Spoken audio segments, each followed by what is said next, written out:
Hello friends, welcome to golden birding. आज हम लोग इस वीडियो में देखेंगे कि आप इस गर्मी में जावा बर्ड का ब्रीड कैसे ले सकते हो। ठीक है, वैसे तो जावा बर्ड साल भर ब्रीड करता रहता है, ठीक है, मगर गर्मी के टाइम में थोड़ा मसला आ जाता है ये जावा बर्ड का ब्रीड के ऊपर।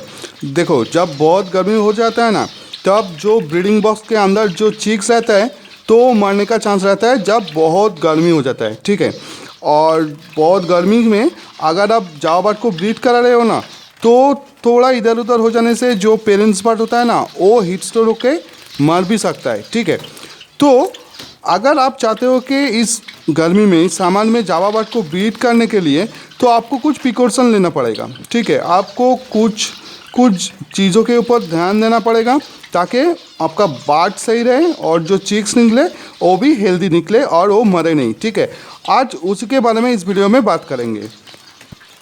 पहली बात तो ये कि ये जो जावा बर्ड होता है ना, ये झुंड में बहुत अच्छा ब्रीड करता है, यानी कि ये लोग कॉलोनी में ज़्यादा अच्छा ब्रीड कर लेता है। ऐसा बात नहीं है कि ये सेपरेट केज में अच्छा ब्रीड नहीं करता, मगर ये जो जावा बर्ड होता है ना, ये कॉलोनी में बहुत अच्छा ब्रीड करता है। सिर्फ एक बात पे ध्यान के रखो, जब आप समर सीजन में जावा बर्ड का ब्रीड ले रहे हो ना, तो जो कॉलोनी होता है उसका जो साइज होता है उसके हिसाब से आप उसमें बर्ड छोड़ो। ऐसा बात नहीं है कि एक छोटे से कॉलोनी में हम आप बहुत सारे बर्ड छोड़ दिया। ठीक है, ऐसा कभी मत करना। इससे क्या होगा, एक छोटी सी जगह के ऊपर बहुत सारा बर्ड हो जाना, जिस कारण ये लोग फ्लाई ठीक से नहीं कर पाएगा। ठीक है, और गर्मी के दिनों में अगर ये लोग फ्लाई नहीं कर पाया तो ये जो बॉडी का जो हीट है ना, ये उसका कम नहीं होगा, तो ये गर्मी में हीट स्ट्रोक होकर मरने का चांस रहता है। तो अगर आप गर्मी में जावा बर्ड का ब्रीड लेना चाहते हो तो ये ध्यान पे रखो कि जितना आपका केस साइज है उसके हिसाब से आप उसमें जावा बर्ड छोड़ो। ठीक है, देखो, गर्मी में अगर आप जावा बर्ड का ब्रीड करना चाहते हो ना, तो गर्मी में जावा बर्ड का ब्रीडिंग में सबसे बड़ा मसला होता है उसका डाइजेशन का। ठीक है, वैसे तो ये जो जावा बर्ड होता है ना, ये बहुत गर्मी में ये खाना पीना थोड़ा कम कर देता है और उसका डाइजेस्टिव प्रॉब्लम भी शुरू होने का चांस रहता है। तो आप क्या करो, आप वीक्स में 2 बार डाइजेस्टिव मेडिसिन इसको देते रहो। ठीक है, ताकि इसका जो हजमी है वो ठीक तरह से चलता रहे और इसका ब्रीडिंग में कोई प्रॉब्लम ना आए।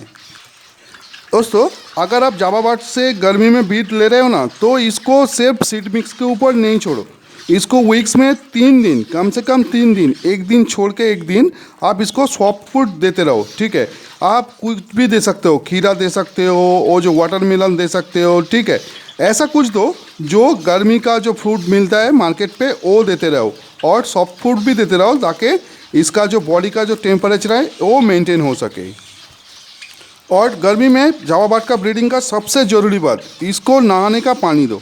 ठीक है, इसको एक बड़ा वाला बर्तन दे दो जिसमें ये लोग नहा सके। ये लोग अगर नहा लेगा ना, तो इसका जो बॉडी टेम्परेचर है ये मेंटेन रहेगा और ये गर्मी में ठीक से ब्रीड कर लेगा। मेरे पास तो कर लेता है। ठीक है, तो इसको नहाने का पानी ज़रूर दो। ठीक है, ताकि ये लोग अच्छी तरह नहा सके और इसका बॉडी का जो टेम्परेचर है वो ये लोग मेंटेन कर सके इस गर्मी में। और इस गर्मी में अपने जावा बर्ड को कम से कम विटामिन कैल्शियम दीजिए। ठीक है, कैल्शियम तो बिल्कुल ही नहीं दीजिए, देना है तो बहुत कम दीजिए। आप मल्टीविटामिन दे सकते हो ताकि इसका भूख लग सके।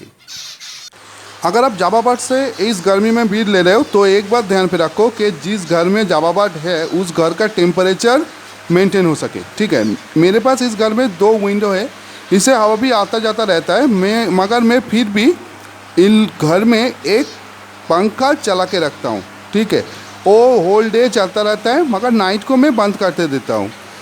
ये पंखा को ऐसे जगह सेट करो कि डायरेक्ट जो हवा होता है वो आपके बर्ड के ऊपर ना लगे। ठीक है, ये जो पंखा होता है ना, एक घर के कुछ ही कोने में आप इसको चला के छोड़ दो, तो ये क्या होगा, एक घर के अंदर एक फ्लो होगा, विंड का फ्लो होगा, जिससे बर्ड को गर्मी नहीं लगेगा। ठीक है, और घर का टेम्परेचर भी मेंटेन हो जाएगा।